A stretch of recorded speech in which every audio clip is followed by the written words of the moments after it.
Welcome to the Tech Meme Ride Home for Friday, April 23rd, 2021. I'm Brian McCullough. Today, Spotify looks like it's going to quickly counter Apple with a podcast subscription competitor that might be extremely creator-friendly. The mystery of the driverless Tesla car crash. Worth noting how quickly things have been turned around for the better over at Snapchat. And of course, the weekend long read suggestions. Here's what you missed today in the world of tech. You're going to want to listen to the Twitter space that is coming out this weekend because Chris and I and a bunch of folks dive deep into not just the Apple event and the new iMacs, but also the announcement of the big Apple podcast changes that included the arrival of subscriptions. I've not done a segment on it because I feel like it's maybe too niche a story in a way, but maybe it's becoming a broader story of the whole heat around the podcasting space coming home to roost because Spotify is holding a mysterious event next week. And the Wall Street Journal is reporting that at that event, they will announce an Apple Podcast subscriptions competitor that will let podcasters set any price they want for subscriptions, and Spotify will not take any sort of cut. So I want to talk about this now because you'll see how this touches on a whole bunch of recent narratives we've been discussing. Quote, with Apple making its move into subscription, there is this platform war emerging, said Josh Lindgren, head of Creative Artists Agency's podcast department. Podcasters will pay Apple $19.99 a year to enable subscriptions and set their own prices for listeners. Apple will take a 30% cut of subscription revenue the first year and a 15% take thereafter. Spotify plans to announce its own offering next week, according to people familiar with the matter. It will not charge podcasters nor take a cut from their subscriptions and will allow them to set their own pricing, one of the people said. Users of Spotify's iOS app who subscribe will be routed to a website for the transaction, meaning that Apple won't take a cut of that revenue, the person said. The broader competition between Apple and Spotify is intensifying. Aside from competing for music subscribers, Spotify is far ahead of any other service with 155 million globally as of December 31st, while Apple last reported 60 million subscribers in June 2019. Spotify has been among the tech company's most prominent corporate critics, claiming that Apple uses its strength to compete unfairly, which Apple denies, end quote. So point I'm making is this plays into the larger battle over the App Store and the so-called Apple tax, the whole creator economy thing. Can different platforms win by being so creator-friendly as to not even charge them, as others like Twitter have been suggesting? But also, this plays into the more fundamental battle of Spotify versus Apple Music for just naked subscribers. Remember, the shot here is Apple needs subscription revenue for revenue growth, thus their instinctual desire to treat podcast subscriptions like any other services product and price it accordingly, the 30% cut. But Spotify wants podcasting for the purposes of increasing margins.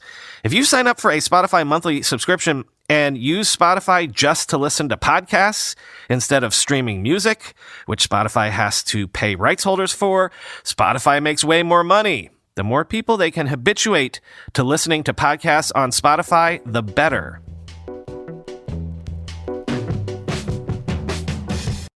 And now, the mystery of the driverless Tesla car crash. And I mean literally driverless, quoting Intelligencer. A Tesla crashed into a tree in a Houston suburb Saturday night, leaving its 2 male passengers dead when the flames of the burning car were finally extinguished after 4 hours. The wreckage also left behind a mystery that has so far puzzled Tesla drivers, investors, and the company itself. Neither one of the men in the car had been sitting behind the wheel. That was the conclusion reached by police on the scene, who found one body in the back seat and another in the passenger seat and were, quote, 100% certain that no one was in the driver's seat driving that vehicle at the time of impact, end quote, an official told local news station KHOU. Authorities say the Model S sedan was traveling at high speed when it failed to negotiate a turn and hit a tree head on. While Tesla has not released a statement about the crash nor responded to requests for comment from this or any other media outlet, its CEO Elon Musk offered some clues and raised even more questions in responding to a tweet earlier this week. The car's owner had not purchased Tesla's full self-driving capability, Musk wrote, a $10,000 add-on that the company says can steer the car through lane changes, slow down at red lights, and park automatically. And the data logs that Tesla had recovered from the car, quote, so far show autopilot was not enabled, end quote, Musk wrote, referring to a more basic feature that can put the car into cruise control and help take over the steering. Tesla's instructions explain that the features still require active supervision. A driver must agree to keep their hands on the wheel to turn on autopilot and do not make the vehicle autonomous. If Musk is right, and autopilot was never turned on, it makes even less sense why the owner got into the backseat just as it left the driveway, as a brother-in-law of one of the victims told another local news channel, KPRC2. Did he think he'd turned on autopilot but actually tragically failed to do so, end quote? Or is there another weirder possibility here? Have people been essentially tricking their Teslas into driving them not only autonomously, but almost completely, passengerless? People-less, human-less? Suspicions of such led Consumer Reports to test the hunch and announced yesterday that it was, quote, easily able to trick Tesla's autopilot system to operate without anyone in the driver's seat, quoting The Verge. Using a weighted chain attached to the steering wheel to simulate the pressure of the driver's hands, two Consumer Reports researchers were able to use the steering wheel dial on a Tesla Model Y to accelerate from a full stop and then drive around a closed course test track for several miles, all while sitting in the passenger seat and back seat. They stopped the vehicle by again using the dial to bring the speed back down to zero. Tricking the Tesla to operate without someone behind the wheel was as simple as keeping the driver's seatbelt buckled, not opening the driver's side door during the test, and using the weight to simulate hands on the steering wheel. Quote, the car drove up and down the half-mile lane of our track repeatedly, never noting that no one was in the driver's seat, never noting that there was no one touching the steering wheel, never noting there was no weight on the seat. Jake Fisher, Consumer Reports Senior Director of Auto Testing, said in a statement, it was a bit frightening when we realized how easy it was to defeat the safeguards which we proved were clearly insufficient, end quote. Fisher also warned against trying to similarly trick Tesla's autopilot, noting this experiment should not be attempted by anyone but a trained professional. In addition to conducting the test on a closed course, Consumer Reports also had safety crews standing by and never exceeded 30 miles per hour. Let me be clear, anyone who uses autopilot on the road without someone in the driver's seat is putting themselves and others in imminent danger, Fisher says. The track on which Consumer Reports conducted its test had painted lanes, which Tesla CEO Elon Musk has claimed autopilot needs in order to operate. His response to the crash in Spring, Texas, in which two men were killed in what authorities have described as a driverless Tesla Model S, noted that the road they were on did not have painted lines. However, some Tesla drivers have demonstrated that autopilot works on roads without painted lanes. Federal crash investigators are now examining the crash in Texas. Musk also claimed that data logs recovered from the crash Model S, quote, so far show autopilot was not enabled, end quote, but research has shown that autopilot can turn off unexpectedly without notifying the driver. Quote, autopilot makes mistakes, and when it encounters a situation it cannot negotiate, it can immediately shut itself off, Fisher said. If the driver isn't ready to react quickly, it can end in a crash, end quote.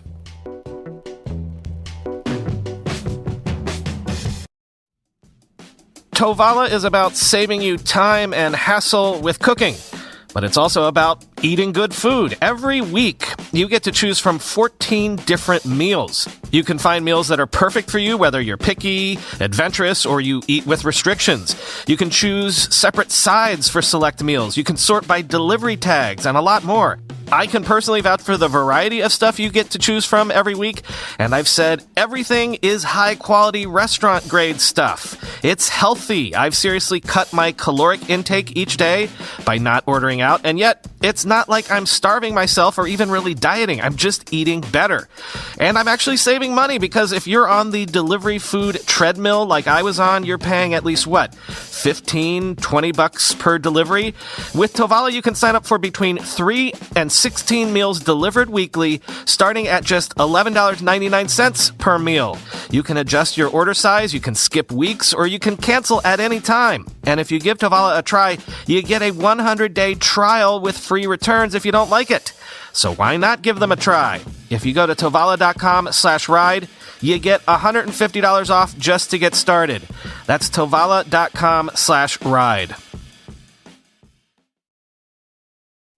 With so many recent data breaches and account compromises, we're all focused on protecting our personal information at the moment. But what if a medical emergency happens? Safeguard your health and your finances with an Air Medcare Network membership. In the event of an emergency, an Air Medcare Network membership can provide you or a family member with medical air transport to the nearest appropriate hospital. And best of all, members never need to worry about out-of-pocket costs. Secure protection and financial peace of mind for your entire household by joining Air Medcare Network today. Memberships cost as low as $65 a year and cover 38 states. Right now, as a Tech Meme Ride Home listener, you'll get up to a $50 e-gift card with a new membership. Simply visit airmedcarenetwork.com/tech and use offer code TECH. That's airmedcarenetwork.com/tech, offer code TECH.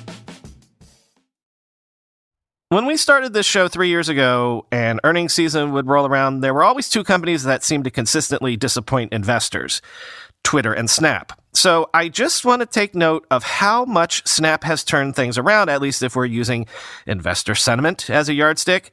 Snap's Q1 revenue, which was announced yesterday, was up 66% year over year. Its daily active users were up 22% year over year. And that was the biggest thing for Snap a few years ago, if you'll remember. Snapchat's users were flat, sometimes even shrinking. That was a problem, but also losing money was a perennial problem. So it's worth noting that free cash flow at Snap hit $126 million, making Q1 the first quarter of free positive cash flow for Snap as a public company. And remember that other big problem, that terrible Android redesign? Quoting CNBC, Snap expects year-over-year revenue growth of 80 to 85% for the second quarter, Snap Chief Financial Officer Derek Anderson said in prepared remarks, a significant acceleration from the 66% annualized revenue growth it saw in Q1. The company also expects to reach approximately 290 million DAUs in the second quarter, up from 280 million in Q1. Snap CEO Evan Spiegel also announced that Snapchat's Android user base is now larger than its iOS user base. Spiegel called that inversion, quote, a critical milestone that reflects the long-term value of the investment we made to rebuild our Android application, end quote. It's also a significant milestone for Snap because it blamed problems with its Android app for lackluster growth in the first few years after its IPO, end quote.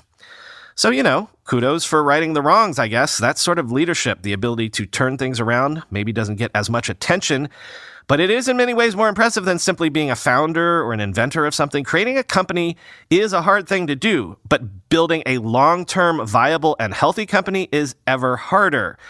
Quoting Zoe Skaman on Twitter, quote, been saying for a while, but don't sleep on Snap. Their ambition, their focus, and the ecosystem they're building out are all insanely impressive, end quote. And quoting Ashley Carmen, Clubhouse got to launch that Android app quick because look at Snap now, after it waited years to launch a non-buggy functional Android app, end quote. Time for the weekend long read suggestions, and this week it's kind of just a laundry list of narratives and trends we've been following recently, fleshed out with greater color and magnification, of course. Netflix's earnings, for example, weren't that great this week. Subscriber ads were artificially inflated by lockdowns over the last year, and now that those are ending, the company is back to facing a completely saturated U.S. market where there are a slew of competitors now. So Netflix and everyone else are aggressively turning to overseas markets for growth, quoting the Wall Street Journal.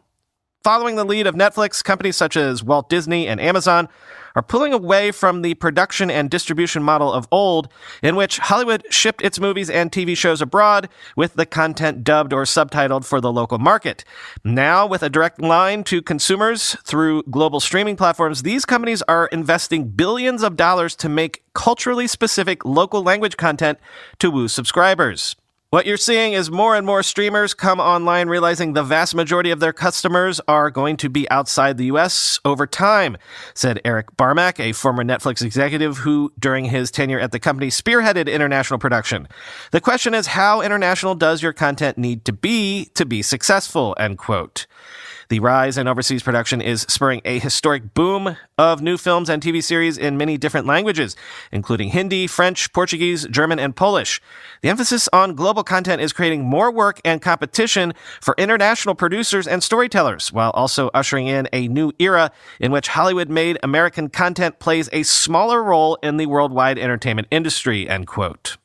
This next one was probably too small a story for us to ever cover properly, but I did want to include this Business Insider profile of pet care startup Rover, because it's a company that a year ago right now you'd have almost felt certain would not survive the COVID era. But now Rover is going public at a $1.35 billion valuation, and I want to try to lend an ear to stories like these, some of the COVID times survival stories. Quote, overnight, business nearly evaporated. The country's first case of the coronavirus was confirmed in the Seattle area. The lockdown orders and social distancing guidelines meant many people were no longer traveling or going into an office, and they were at home to care for their pets. The company's revenues were slashed in half during the pandemic from $95 million in 2019 to $49 million last year, according to a regulatory filing. We had a period of negative net sales, Easterly said. I never thought I'd see that, end quote. It's not rocket science. Rover slimmed down, did emergency layoffs, unfortunately, and then hunkered down to try to ride it all out. And in their case, the boom in quarantine puppy adoptions has been the wave that they've been riding to get out of the doldrums. Okay, here's a use case for virtual reality that I hadn't considered, but which makes a ton of sense now that I have. Physical therapy, quoting the New York Times. Exar Health is one of the few companies focusing on providing VR physical and occupational therapy at home. Based in Boston, it is covered by many insurance programs in Massachusetts and nationally by Medicare. The company is working to get more insurance companies to cover its services.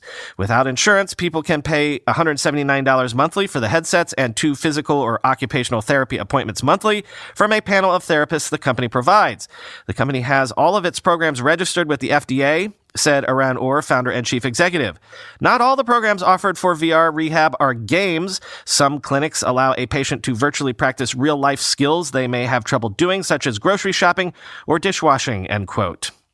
Next, I continue to be fascinated by how important one single company, TSMC, has become, not just for the entire tech industry, but for the entire geopolitical situation surrounding the silicon chip shortage.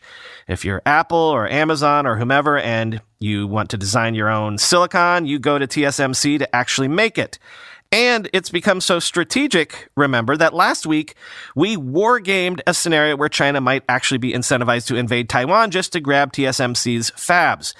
This one is not so much a long read as it is 10 cool charts from Bloomberg that explain TSMC's business at this moment in time.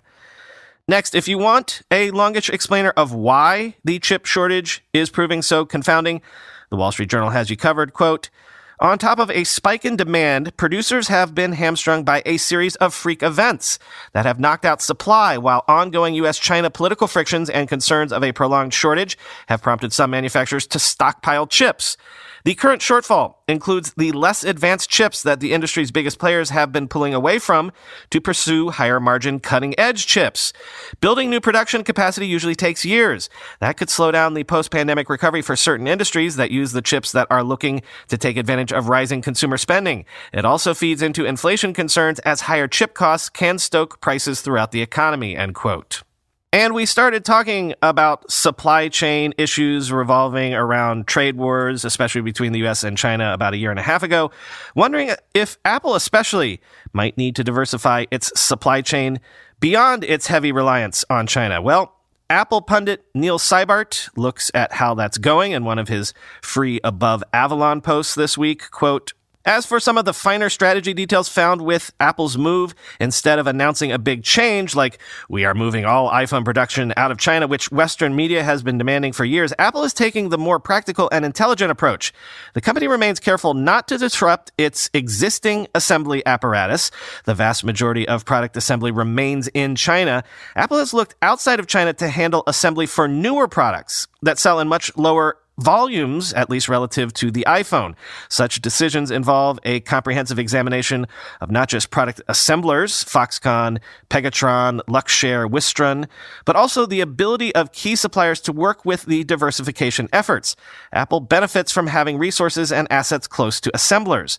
Looking down the road, it is reasonable to expect a growing percentage of Apple products will be assembled outside of China. It is even likely that Apple will bring manufacturing back to the U.S., and we would be talking something much larger than the Mac Pro. Instead of iPhones and iPads being made in Alabama, Georgia, or Tennessee, it is more likely that Apple cars will one day be produced in sprawling plants that are owned by third parties but contain Apple-owned machinery and equipment, end quote. And finally today, we spoke about Spotify's moves in podcasting at the top of the show. But as Spotify as a company turns 15 years old, it's worth looking back on its impact on the music industry, quoting Variety. Ask any executive what the music business was like in the 2000s, and their face may take on an expression more commonly associated with narrowly averted disasters like car accidents or, more accurately, attempted robberies. But streaming, led by Spotify, the brainchild of Swedish entrepreneurs Daniel Ek and Martin Lorensson, changed all that. Founded in Stockholm on April 23, 2006, and seeking a solution to the industry's privacy problem, the on-demand audio streaming service was built on the understanding that consumers who aren't inclined to buy a specific album or song might be willing to pay for ease of access to a large library of music. How completely has streaming transformed the music world? The platform rose from 7% of the U.S. market in 2010 to a whopping 83% by the end of 2020. And recorded music revenues saw their fifth consecutive year of growth, topping $12.2 billion per the RIAA. It is no understatement to say that streaming saved the recorded music business and that global market leader Spotify led the charge towards the stability and growth that the industry is enjoying today. In honor of the game-changing digital service provider's 15th anniversary, Variety breaks down 15 innovations, transformations, modifications, and other ways Spotify has changed how people consume music and brought new functionalities to its platform, end quote.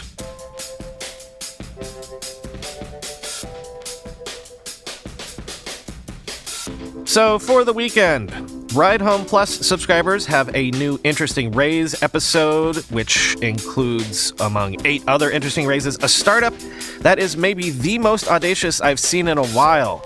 They want to bring the whole buy now, pay later fintech fad to U.S. healthcare costs. And everybody will get the great Twitter Space recording we did with a whole bunch of great folks pouring over the spring Apple event, the whole product roadmap for Apple going forward, and yes, the Apple Podcast news in depth.